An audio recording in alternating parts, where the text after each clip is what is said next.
Hi and welcome guys. Today I have another really special game I wanted to share with you. This game was played in 2002 in Helsinki between Magnus Carlsen, who was playing with white pieces, who was a master at the time, and Sam Sanisti, who was an international master and who was playing with black pieces. What is interesting about this game is that Magnus Carlsen shocked his opponent really early on with a rare Leipzig Gambit, and as you can see here from the position on the 8th move, all of the black's pieces are on their starting squares except g6 pawn of black, and Magnus is on the move and he continues this attack. Of course, Magnus did sacrifice a piece to create this amazing initiative, and this game shows incredible talent and creativity of Magnus Carlsen, who managed to win this game with an incredible attack and finish the game in a really beautiful way. So I'm sure you're gonna love this game, and we will now go straight to it from the start.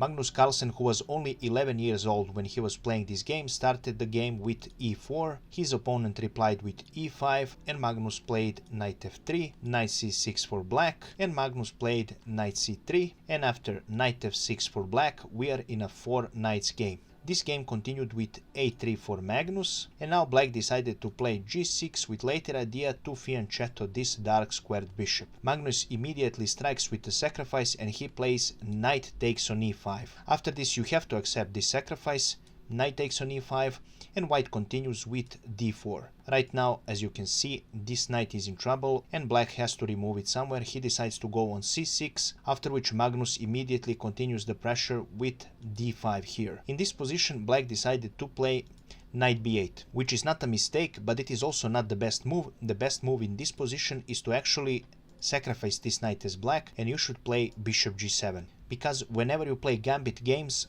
you have to accept the fact that sometimes during the game you will have to return the won material to have an equal or a slightly better game. If you are greedy, this is not going to end well for you, because person who gambits either a pawn or a piece has an idea to checkmate you really fast or simply destroy your position that you cannot get back ever in the game. So that is why this strategy is wise whenever you take a gambited pawn or a piece. But our game of course continued with knight b8. Magnus now continues with e5. Again striking in the center and pushing this knight away as well, and black decided to return this knight on his beginning square. Knight g8 was played for black, and this is the position from our intro. As you can see, huge initiative for white, huge development, but Magnus is a piece down, and Magnus continues the game with a furious attack and he plays d6 in this position. So the best continuation for black is to take c takes on d6, e takes on d6, and right now black decided to play queen f6. The idea behind this move is to actually prevent Magnus's queen e2, because you would have to put either your bishop or your knight here. As you can see, black king is kind of suffocated here, and this is the idea, to prevent this check with queen e6. The game continued with knight b5. Magnus doesn't care about that, and he says to his opponent, if you're not gonna give me that, I will try and strike you on c7 and take your rook. Black obviously sees this and he plays knight a6. With this move he's now prevented this knight c7 check, but Magnus continues his attack with bishop c4. And again, queen e2 check is a valid idea, because right now this bishop covers this white square. Because black cannot prevent this queen e2 move, he continues with bishop h6. He offers this dark squared bishop for trade, and he also opens up the space for his black king.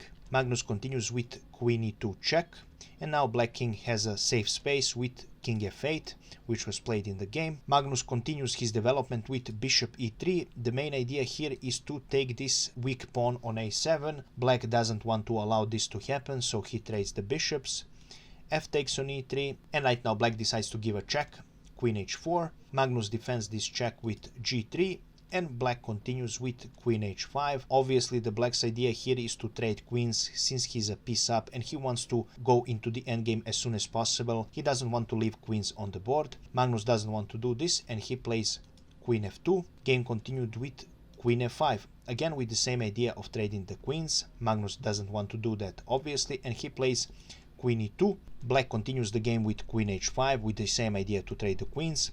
Queen f2 was played for Magnus, and now black plays queen f5 with the same idea. And after queen e2 for Magnus, if black decided to play queen h5, this would be a draw due to repetition, but black didn't want to draw this game because he was facing 11-year-old master, and black wanted to win against this 11-year-old boy, so he played knight h6, and Magnus continues with rook f1, right now attacking the queen and also aiming at this weak f7 square. That is the reason again black played queen h5, queen f2 for Magnus, again aiming at this f7 square, queen f5 for black, queen e2 for Magnus, and again black doesn't want to draw this game and he plays queen e5 here with the idea to attack this pawn. Magnus of course sees this and he plays long castle here protecting this pawn, and right now black decided to play king g7 with the idea to put his rook in the game, because as you can see this bishop is on a really awkward square and he cannot move. This bishop is really bad. Game continued with rook d5 for Magnus. Magnus now uses his super developed pieces to attack the black queen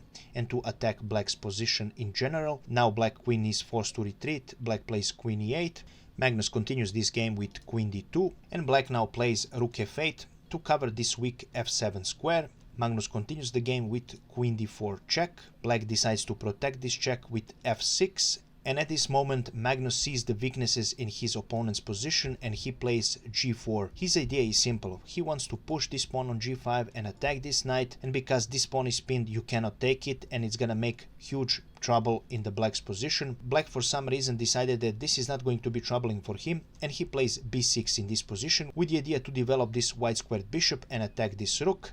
Magnus continues his original idea and he plays g5 here. As we said, you cannot take this pawn. The game continued with knight f5 for black. Right now this queen is under attack. Magnus doesn't want to remove his queen, but firstly he plays g takes on f6 and rook takes on f6 for black. And at this moment in game Magnus finds something magnificent and he sacrifices the rook, as Levi Rosman would say. G takes on f5 and game continues with beautiful rook g1 for Magnus. And after this move it's really tough for black. He's forced to play queen g6 here. Anything else and it will lead to a quick defeat for black. I will show you right now. So after rook g1 check, if black king decides to go on f8, we have a rook g8 checkmate. And after rook g1, if black king decides to go on h8, we have a queen takes on f6, also a checkmate. And after rook g1, if black king decides to go on h6, we have a queen f4 check first, and the only free square for black king is king h5,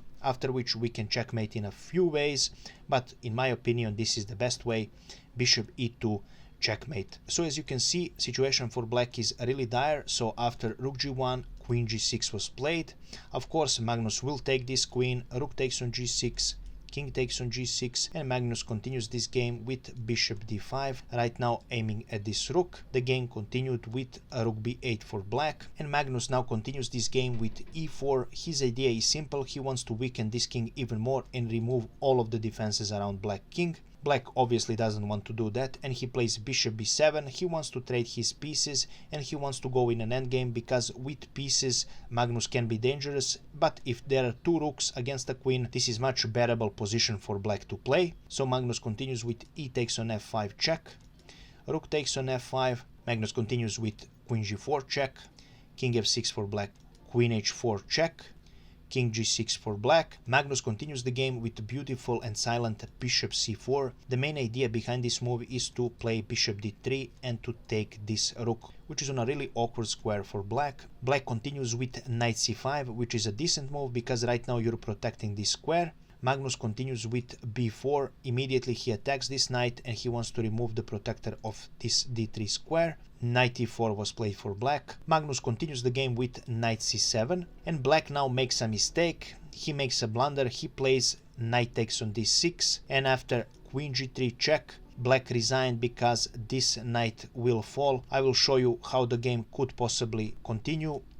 King f6, queen takes on d6 check, king g5, and queen takes on d7, and this is a completely won position for Magnus.